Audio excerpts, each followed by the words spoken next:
Assalamu alaikum wa rahmatullahi wa barakatuh. Welcome to the Chef Yusuf Show, where we learn to cook the Islamic way. You know, this Ramadan is going to be the hottest Ramadan in 33 years. So what a better way to break your fast with a cold, cool soup. Cold soups comes from Spain. This is called Gazpacho. The interesting thing about today's soup, that is, number one, is cold. Number two, it uses a new thickening method, thickening the soup. And also the topic of Al-Andalus. I want this topic to be in the mind of every Muslim in their history books, inshallah. So let's go ahead and get started.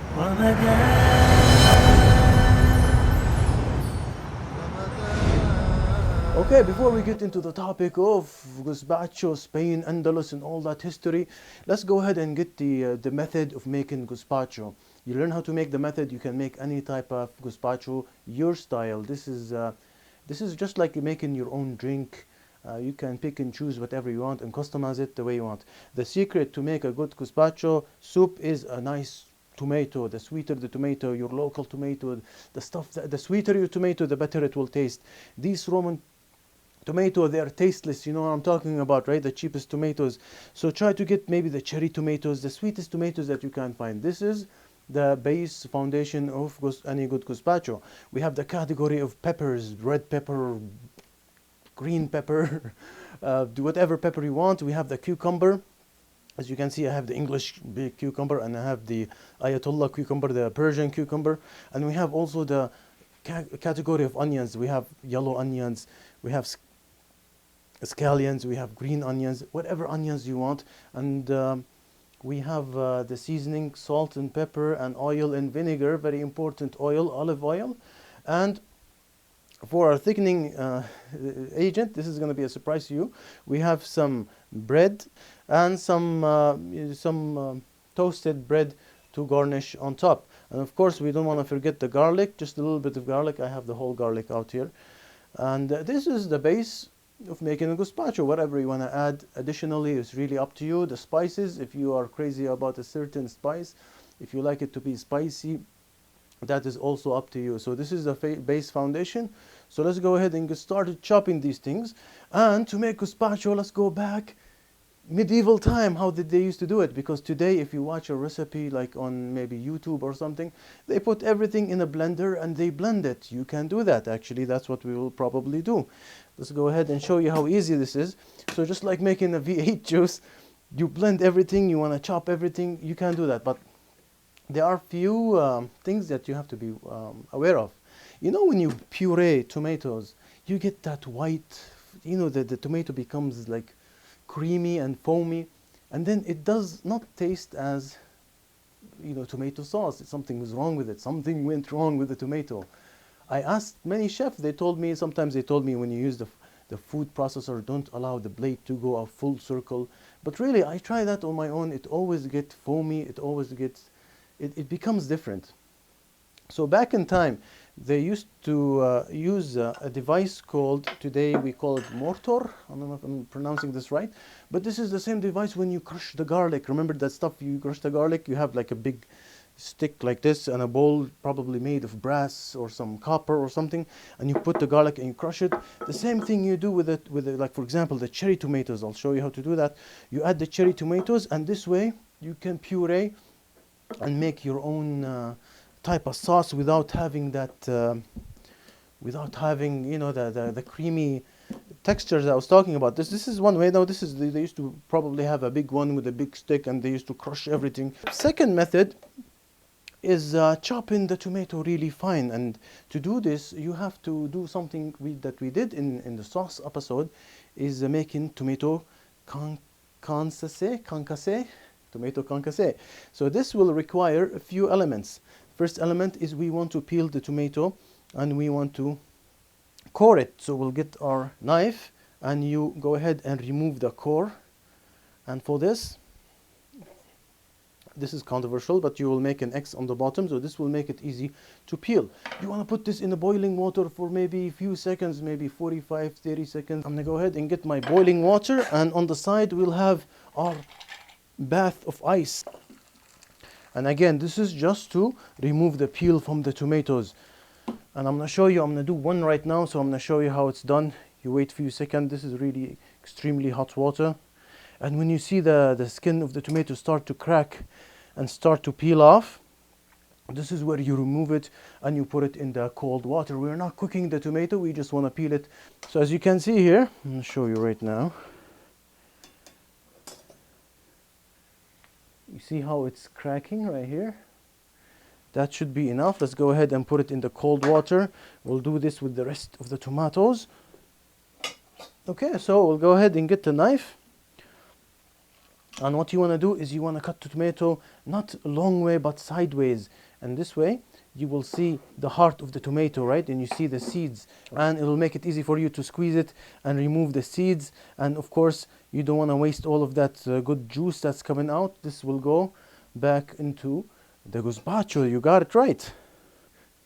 You know, this reminds me of a post that I saw on the internet, that somebody posted on Facebook, that do not eat the tomatoes because it is a Christian, it's a Christian fruit. And why? Because they show you the tomato and it's like, look at the cross, you know, the cross in the in the middle of the tomato. And they quote the hadith, not the hadith, but some lady had a dream about the Prophet ﷺ crying because his ummah is eating the. I mean, this is nonsense. Seriously, who comes up with this stuff? They should put them in jail, right? So the juice of the tomato, you're gonna go ahead and take this stuff. This is really good stuff. Make sure all of the juices are extracted from the seeds. And you can see here, this is delicious juice that will go with the tomatoes themselves. I'm just doing it here just to show you the method. You don't have to do this. You can just use it. Use the blender. The blender method will be probably done by now. Now, using a really smooth, small chop method, we'll go ahead and chop the tomatoes.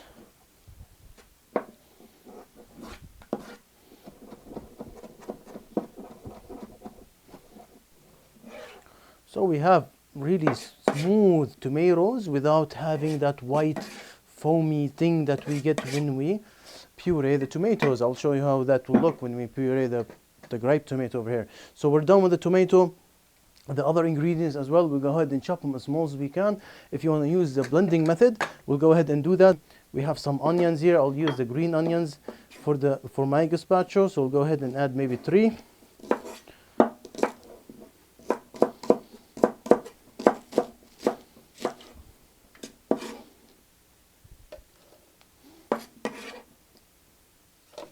Many will skin the cucumber just because of the texture, and the peppers itself I'm gonna use half and half. Some greens, some of the red, and the garlic just maybe 1.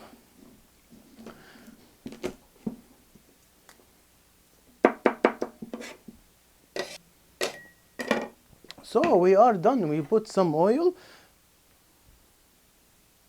of course olive oil, Spanish olive oil, Spanish organic olive oil, and little of the vinegar. Vinegar, it will have the acidity. It will replace the lemon. You don't have to put lemon, but don't put too much. This will overwhelm it. You can add some later afterwards. And in the meantime, let's go ahead and puree this. We'll use our magic bullet over here.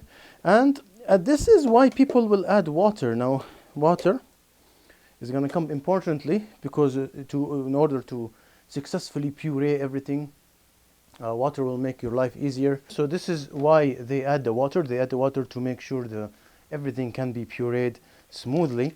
Just a little bit of water. And of course, you can add more water if you want to make your soup more soupy, I guess. So let's go ahead and puree this, and let's just watch the tomato, how it will develop to that foamy thing I was telling you about.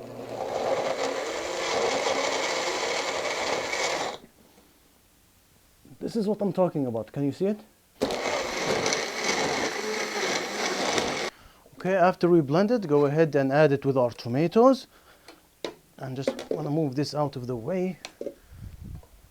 At this point, we'll go ahead and add some of the seasoning, add some salt, and this will help break everything down further. You will need to add more salt later on. And the bread itself. So here's my bread.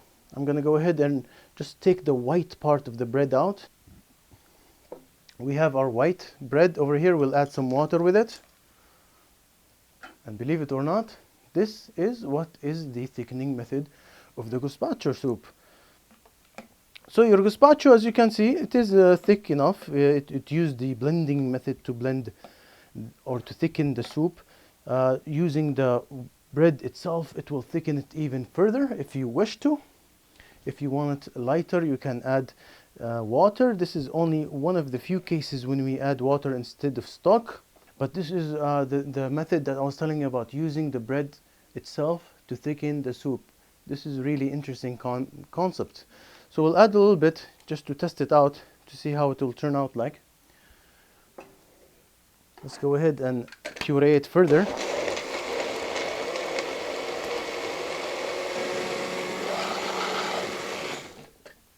And go ahead and pure everything in a bowl. You don't have to filter this. So here we go. Gazpacho, using the bread, the vegetable, the pureed vegetable and pureed bread for extra thickening agent. So now, after you are done pureeing, after you're done crushing and cutting and everything, you put everything in a pan or a container.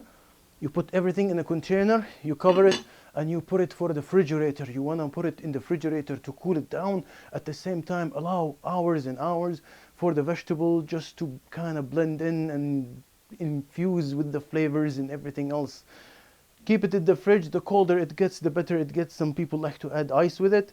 And it's interesting, really interesting for the hot summer Ramadan, at the time of iftar, to have this is really interesting. You should try it. You should definitely try it. I'm gonna go ahead and just put it in a serving bowl. This is my ghetto way of doing things.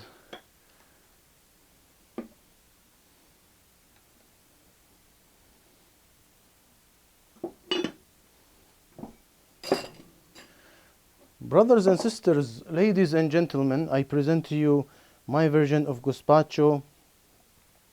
I hope you enjoy this. And this is our bread crumbs or toasted bread that goes on top. This is our version of the al-tharid, the favorite meal of the Prophet ﷺ. Tharid is the crushing of the bread on top of the soup. Let me go ahead and close up in the camera over here. Serve this in Ramadan, serve this at the time of iftar, serve this anytime you want.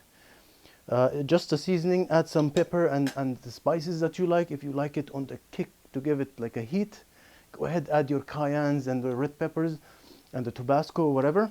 If somebody asks me a question, what if I open a V8 can and mix it with bread? Would that be considered gazpacho? Why not? Who makes the rules? You are your own chef and your own cook in the house. You can write your own cookbook. Who cares? You try it and see what you come up with. Okay, so the interesting thing about gazpacho is the history of it. Where did it come from? You know, we see some ingredients like onions and garlic and the bread.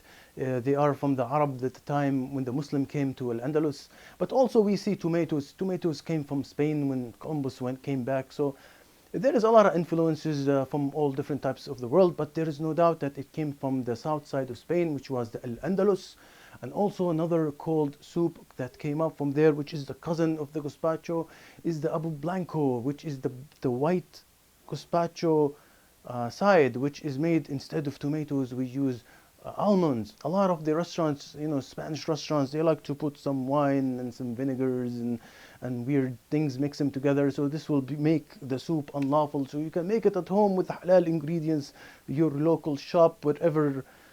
The fresher it is, the better it is.